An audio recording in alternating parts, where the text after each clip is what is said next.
شعراء اہل بیت کو بے انتہا اجر عطا فرمائے گا، خطبائے اہل بیت کو بے انتہا اجر عطا فرمائے گا، وہاں کیا اس بزرگوار کو، اس ادیب کو، اس نقاد کو، اس محقق کو اجر عطا نہیں فرمائے گا جس نے پوری زندگی مرثیہ حسین کی تحقیق میں بسر کی، مراثی حسینی کی شرح لکھی، مراثی حسین کی توضیح کی؟ پروردگار نیر مسعود کو اور ان کے والد گرامی کو اور ان تمام ادبا کو، شعراء کو جنہوں نے خدمت حسین کی ہے، پروردگار نیابت میں زہرا کی تو اجر عطا فرمانا، زہرا کی نیابت میں تو اجر عطا فرمانا۔ پروردگار یہ حسین کے مرثیہ نگار اور یہ مرثیوں کے شارح،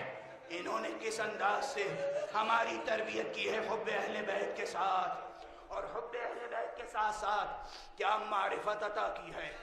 مجھے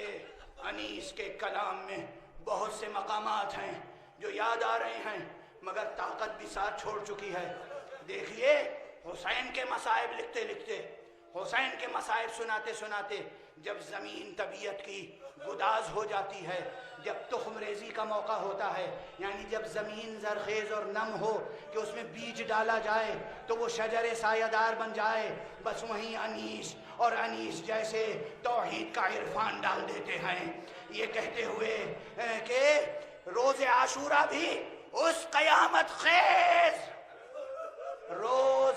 حسین کا کیا عالم تھا جب وہ کہہ رہے تھے کوئی ہدیہ تیرے لائق نہیں پاتا ہے حسین۔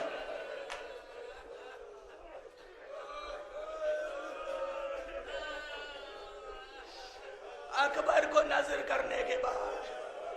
قاسم کو نظر کرنے کے بعد، اون محمد کو نظر کرنے کے بعد،